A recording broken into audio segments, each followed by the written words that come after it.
to feed me 24/7, and I ain't never gonna stop, no, no. Well, hello, welcome back to my channel. If it's your first time here, then hi, welcome. My name is Doe Darling, or if you've been watching me for a while now, then thanks for sticking around. And yes, as always, little Missy is here trying to get on my knee when there is no room to get on my knee, so... Oh, I mean, she's breaking my heart right now. Look at that little cute face. So I did watch Paul at Glastonbury live. It was like an hour after on the BBC. And I had a little watch party with my friend Med. And, you know, have a lot of thoughts. So I thought I'd make a video. Who better to chat to than my friends on here? And we can discuss Paul at Glastonbury. So when I heard that Paul would be headlining, I was like, yes.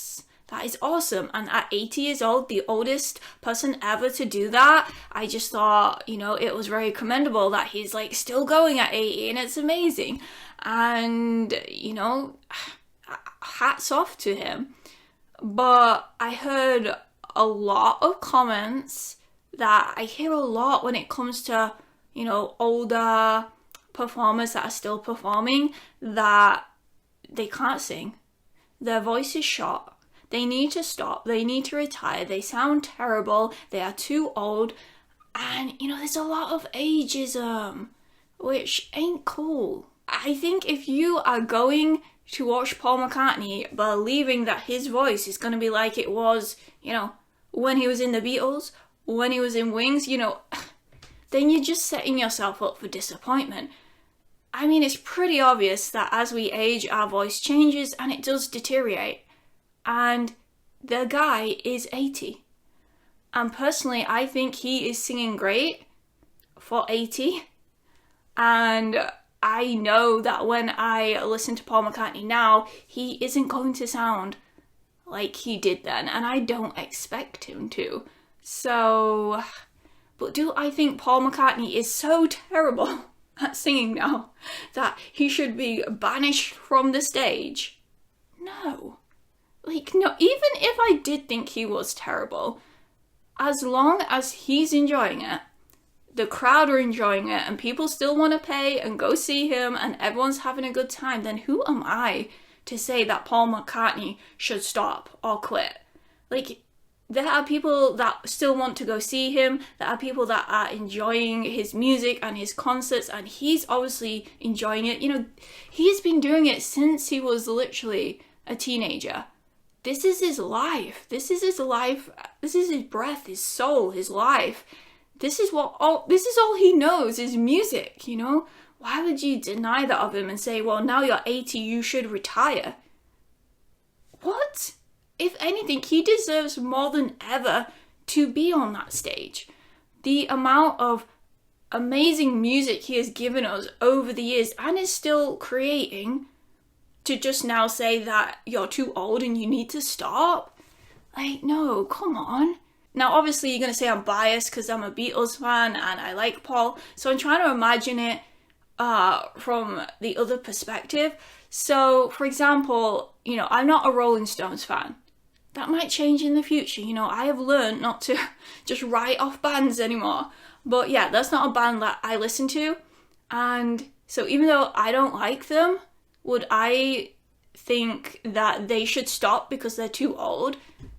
No, because I know so many other people love them, still want to go see them, still enjoy it. They're enjoying it, the crowd's enjoying it, so why would I deny the world of this pleasure? If anything, we need more enjoyment and pleasure in the world, so Paul McCartney, I believe, should keep singing for as long as people want him to keep singing, you know? It doesn't matter how old you are, you know? Age should not be a barrier in this case, and I personally think he sounded great. Now, I'm not delusional. There were moments, like certain notes that he couldn't hit, or, you know, it sounded...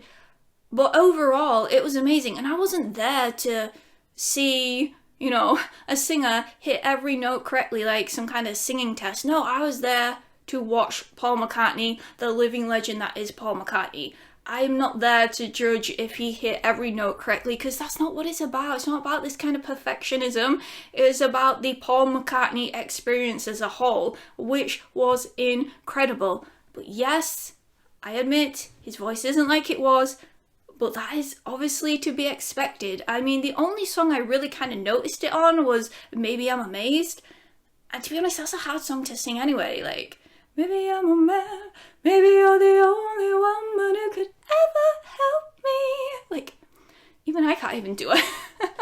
But did it detract from the overall experience? No, like, come on. The guy's a legend. Cut him some slack. I don't care if he just didn't hit every note correctly. Like, I really don't care.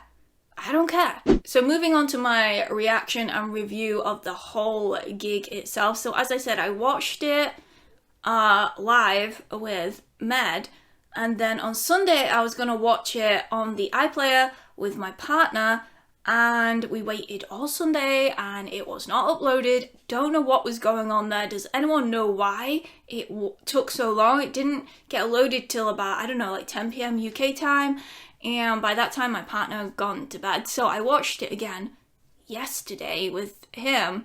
So straight away Paul comes out with an absolute banger, like, can't buy me love. The crowd is going wild. Everyone's like, yes.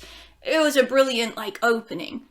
And then it went into some songs that people probably might not have known. Now, this is another criticism I heard a lot, and I think this is maybe what happened. Some people might have just watched the start of it and then wrote the whole thing off and not bothered to watch it all, which if you did that, you made an absolute mistake, because the concert just got better and better and better. Like, believe me, it was incredible. One of the other criticisms that I heard a lot was, just play Beatles. We just want to hear Beatles. We just want to hear the classics, the hits. I personally really enjoyed the entire set list. It had like a wide range of songs spanning his entire career, even starting from like the very earliest Beatles song, you know, in spite of all the danger, all the way to, you know, his more recent stuff, like stuff from Egypt Station, like, if I come on to you, will you come on to me? Like, I was like bopping away the whole time. There was like a great mix. There were songs in there that I wasn't expecting, like being for the benefit of Mr. Kite. I was like, okay, Paul, yes, let's do this. Like, it was a great mix. And I think the people saying just play the Beatles, when you think of Paul McCartney's career, it's like this long. The Beatles is like this portion of it, you know? So I don't know if they're just like Beatles fans and haven't listened to Paul outside of it, but you can't expect him just to play Beatles, although he did play a lot of Beatles as well. Oh my gosh, yes, can we talk about how many instruments the guy played?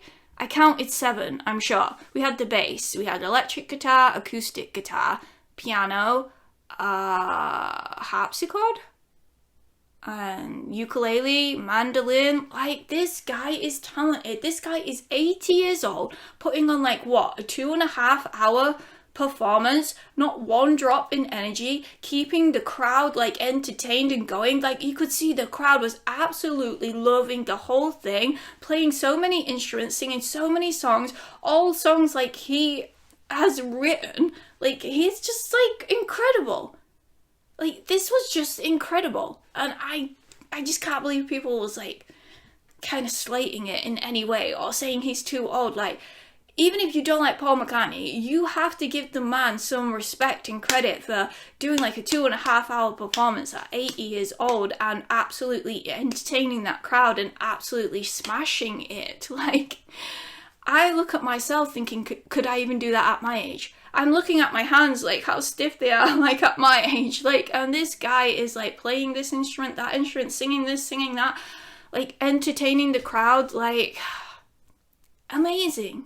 Amazing. It was awesome. And you know, I loved all the dedicated songs. Like he did My Valentine for his wife, and then that's when he got the ukulele out and did you know, a song for George something, which the crowd absolutely loved. You could hear them like singing. I think there's like 200,000 people. Did I even mention that? Like 200,000 people all singing these songs together, young and old, like everyone just having the best time.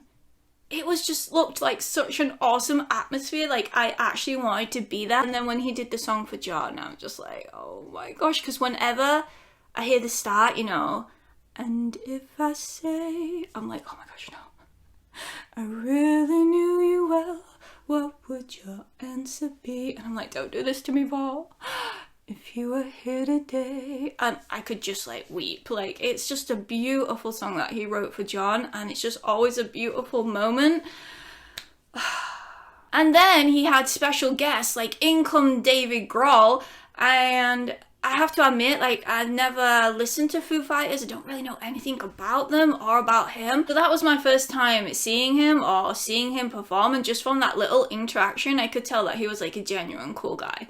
Like, he was a nice guy, and you could see he had so much love and respect for Paul, and to come and do this with him. And they did a few songs together. I think the first one was, well, she was just 17. And, you know, it's a nice little moment. But then when Bruce Springsteen come in, I was literally, no way! Oh my gosh, what the heck? I like Bruce. But my partner, like, really likes Bruce as well. You know, it's actually quite funny because I'd been trying to keep the concert and everything that happened, like the surprises, a secret, to not spoil it for my partner. And so it was coming up to the part, like, where Bruce was coming on, and they're, like, really big kind of, like, Bruce fans. And they were kind of tired because it was getting late. They'd been work all day, you know, they're a working man.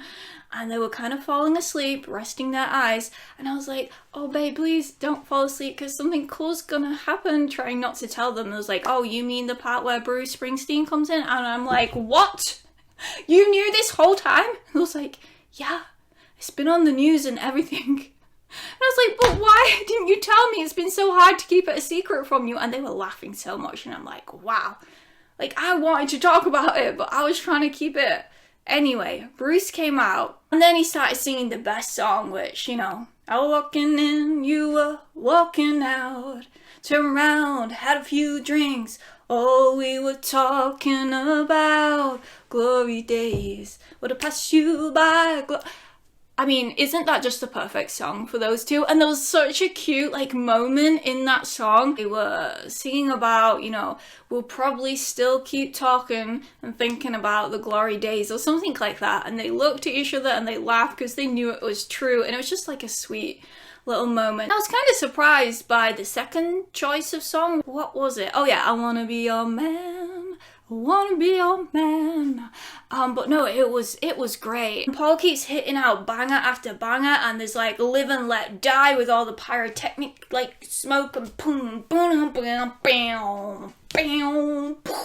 So yeah, that was my impression of Live and Let Die, just in case you didn't see it. And then he hits him with the Hey Jude, and the crowd is singing. Oh my god, the atmosphere at that point at the concert, like 200,000 people, old and young, it didn't matter, every single person was singing. And he left the stage and the audience just kept singing. They just kept singing Hey Jude, and it was just incredible to hear the whole entire crowd singing it. It was a moment, like it was an absolute moment, and I just sat there and I thought to myself, who else could do this? Like, people saying that Paul McCartney should stop, look how many people are enjoying his music right now all together, like bringing all these people together. And that's incredible. And I'm thinking about, and this is no disrespect to, like, you know, more modern singers right now, but who else, when they're 80, is going to be doing this, where people of all ages are singing the same song and loving the same song and singing it all together? And that's what is so incredible. Oh my gosh, and that reminds me of a very special moment that happened right at the start that I nearly forgot about, but it was the most sweetest, touching moment. So after the first song, Paul comes to speak. I think it's after the first song or the second song. Paul comes to speak and the whole entire crowd starts singing happy birthday to him, because obviously he just turned 80, and it was just so sweet to hear that many people just singing happy birthday to him. And I think it touched him for sure, and it was just like such a special moment. And you know, the whole concert was full of those little special moments, like when he actually did his song with John Lennon. So they used the isolated vocals from I've Got a Feeling, and you know, they had John on the screen singing it, and Paul could sing with him, and that song I absolutely love. So hearing them like sing it together, it was just such a special moment. And it was just awesome. I really loved the part at the end too where they was all jamming with their guitars, because oh my gosh, yes, they ended with like the Abbey Road medley, you know, the end, which was just incredible. It was just perfect. But they all was with their guitars, you know, on the bit where it's like, love you, you know, this part. But they was all like just jamming out with the guitars, and Bruce was there too. And you know, shout out to Paul's band as well. And the drummer is awesome. I loved his dancing. But yeah, there was just like rocking out with their guitars, having this fun little moment on stage together. David kind of come running in, and he had changed though. He had his glasses on, he had an ABBA like sweatsuit. I think he got out of his cool clothes and put his like comfy clothes. He was already relaxing, but when he saw this moment, he was like, no, I need to get in on this. So he come running out with his guitar and joined in, and it was just an awesome little moment, honestly. I loved it. At the end, obviously, he came out waving like the pride flag, the Union flag, and the Ukraine flag, and it was just like an awesome concert, like absolutely awesome. I loved it. The crowd loved it, and I think that was the main thing. Like, the crowd were absolutely loving it. They were singing along. They were having the best time. There were people like living their best lives. Like, it was just a moment, and I think it was an absolutely great choice for him to headline Glastonbury, and I think he did incredible. So no, I don't think he should stop because he's 80. In fact, what I got from watching this was that I need to go see Paul in concert. I've never seen him in concert yet, and I don't want that to be a regret of mine, that I never did. So I don't know how I'm going to make it happen. I mean, I know how it's going to happen. Like, he has to do a tour. I have to have money. I have to get a ticket.